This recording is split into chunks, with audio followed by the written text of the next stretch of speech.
What's up, guys? It's Amanda Mock here from AmandaMock.com, where I help small to medium-sized business owners be the rock stars they want to be.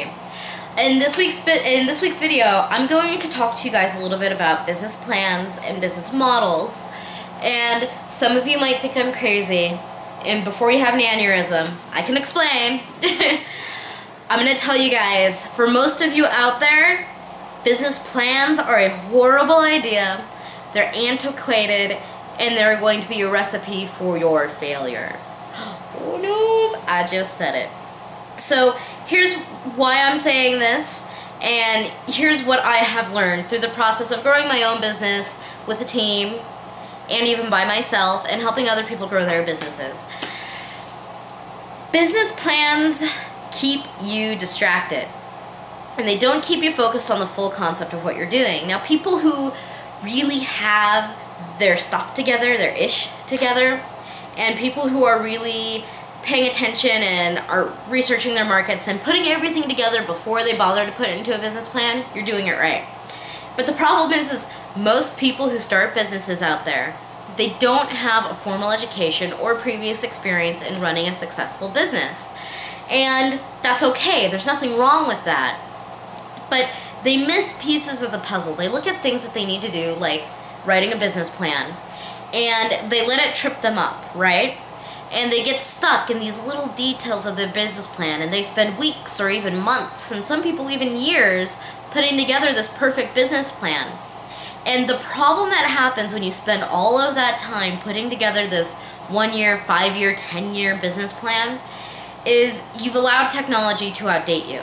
Because there's no possible way, especially as a small or even medium-sized business owner, there's no possible way that a business plan you put into action now is going to be able to stay in place and in action 10 years from now. Technology changes too quickly. I mean, the market has been changing too quickly, and there's tons of experts out there that agree with me. Tony Robbins, even, I can say very specifically, has said that business plans just don't make sense anymore. Now, I will say that there are scenarios where business plans do matter. If you're looking for venture capitalists, if you're looking for investment of some kind or getting a business loan, you do have to have a really awesome business plan. If you are a really major corporation, putting together a business plan is a really good idea, because then you can communicate towards multiple departments what's going on in the many different areas of the business, where you guys are going, to help get everybody on the same page. But there's a much easier way to do this, and you don't have to do the old-fashioned, super in-detailed business plan.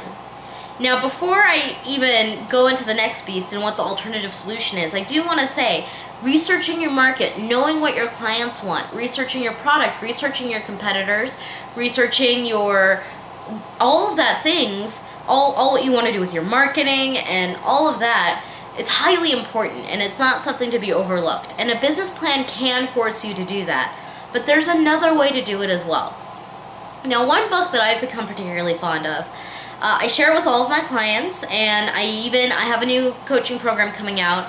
It's called Concept to Launch. It's basically a home study system that allows you to go through the whole process of starting your business, coming up with all your ideas, piecing everything together, and making it go. And one of the concepts we follow is one from a book called Business Model Generation. It's a great book. I suggest you go out and read it. In fact, I'm going to be doing a review of it next year, because I'm going to be doing weekly book reviews as well. I read books once a week, and I'm just crazy about it. But in the Business Model Generation, they have this concept called the Business Model Canvas. And it's a one-page business plan, and I freaking love it. Now, I don't teach completely to the T, because I don't necessarily agree with everything that's in the book, but that's one of those things where it's up to personal interpretation. But I love the Business Model Canvas, and I love the concepts that the book presents, and it's a really great read. And the Business Model Canvas is kind of a thing, and you know what, I'll show you. I have it up on my wall.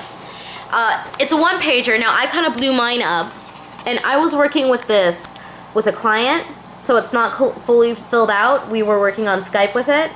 But the whole concept that they have with this book is that you can have, in a single page, by all technicality, everything that's going on in your business. There's everything from your customers, to how you form your relations, to what makes you valuable, to where your money is coming and how they are paying you, what you're paying for, what you need to do to make things work, what items or resources you need to do the things you need in your business, and even partnerships, meaning joint ventures, cross referrals, and just so many other things. And this is a model. I'll put my camera back down. This is a model that I prefer versus putting together a whole in-depth business plan. 99.999% of the time, within your first year or even your first 5 years of business, you're gonna change what you offer 50 bajillion times. It's what's gonna happen, because you have your concept of what you want to do, and that's one thing, and how you think your skill sets will play out and how you think they should be delivered. And then there's what the market and what your customers actually want.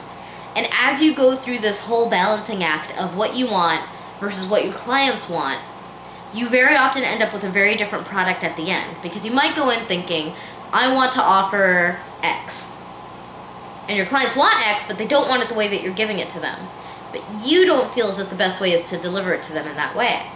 So your job is to figure out how to make that work. And by doing a business model canvas like the one I just showed you, instead of an in-depth business plan, it makes it easier for you to do your high-level planning, then maybe dig into each area on its own as your business grows and develops.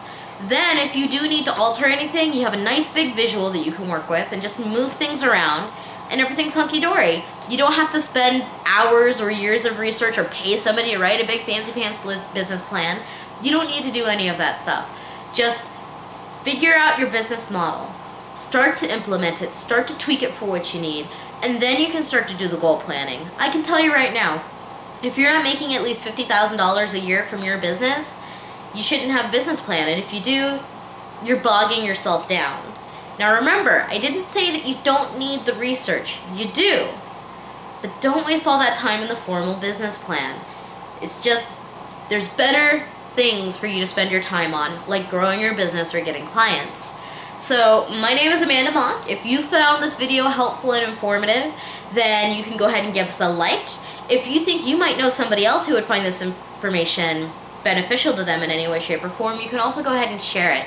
We're also on Facebook at facebook.com/innerrockstar. And if you want to get more information just like this, and soon to come, book reviews for individuals just like you guys out there, then go ahead and sign up for our mailing list at amandamock.com. Just go to our main website and give us your name and your email. Nothing spammy. We'll just send you guys pure content. Now, this is Amanda Mock, and I hope you guys live like the rock stars you are.